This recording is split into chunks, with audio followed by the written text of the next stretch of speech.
7 friends, giddy with the anticipation of freedom. Spring break promised escape from exams, from parents, from responsibility. They were young. They were invincible. Or so they thought. Laughter echoed through the dorm hallways, our excitement a tangible presence. We dreamed of sun-drenched beaches, endless parties, and nights that blurred into oblivion.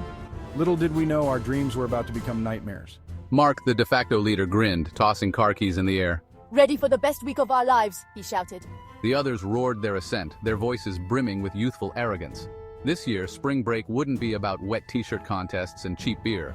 They craved something more, something intense.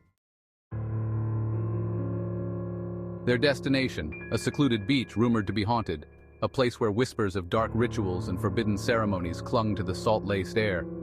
The old van rumbled down a dirt road, dust billowing in its wake. The sun beat down, baking the earth and fueling their reckless abandon. They arrived at dusk, the beach an expanse of silver reflecting the dying sun. The air hung heavy, thick with a silence that felt almost predatory. Their laughter felt thin, fragile against the oppressive silence. They unloaded the van, each thud of a cooler, each clang of a bottle, echoing in the stillness. A sense of unease settled over them, a prickling at the edges of their carefree facade. But they ignored it, choosing to believe it was just the isolation playing tricks on their minds. As night descended, so did their inhibitions. Fueled by alcohol and bravado, someone suggested a bonfire. They built it tall, a pyre of driftwood reaching towards the starless sky. The flames painted their faces with an eerie orange glow, their shadows dancing grotesquely on the sand. Then came the dare, whispered like a challenge burn across. A symbol of rebellion, we told ourselves, a middle finger to the world. No one remembers who struck the first match, but soon the cross was engulfed in flames, a beacon of sacrilege against the encroaching darkness. The air crackled with an unnatural energy. The wind picked up, whipping their hair and clothes, the flames roaring like a living thing. Then came the laughter, but it wasn't ours. It was a low, guttural sound that seemed to rise from the very earth itself. The sand beneath their feet began to tremble. The laughter grew louder, morphing into a deafening roar that seemed to split the heavens. What the hell is happening? The bonfire sputtered and died, plunging them into an inky darkness broken only by the flashes of lightning. And then, from the heart of the inferno that was once their bonfire, a figure began to rise. "Do you see that?" Tall and imposing, wreathed in flames and shadow, its eyes burned with malevolent fire. The air grew thick with the stench of sulfur, choking the air from their lungs. "I can't breathe!" Terror, primal and consuming, seized them. They scattered, their screams lost in the roar of the storm and the deafening laughter of the creature before them. Satan had come to claim his due. Mark, his bravado shattered, scrambled towards the van, fumbling for the keys. He looked back, just once, and saw creatures. Twisted mockeries of humanity, with glowing eyes and razor-sharp claws emerging from the shadows. "Mark, hurry up!"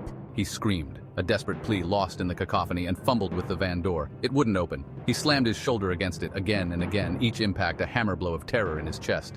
Come on, come on! The laughter was closer now, laced with an amusement that chilled him to the bone. He spun around, his eyes wide with terror, and found himself face to face with... The night became a symphony of screams and pleas. Each student, desperate to escape the clutches of hell unleashed, met their own gruesome end. "Jennifer, run!" Jennifer, her blonde hair flying behind her as she ran, tripped and fell, dragged into the darkness by unseen hands. The screams were abruptly cut short. David, his glasses askew, stumbled through the dunes, calling out for help that never came.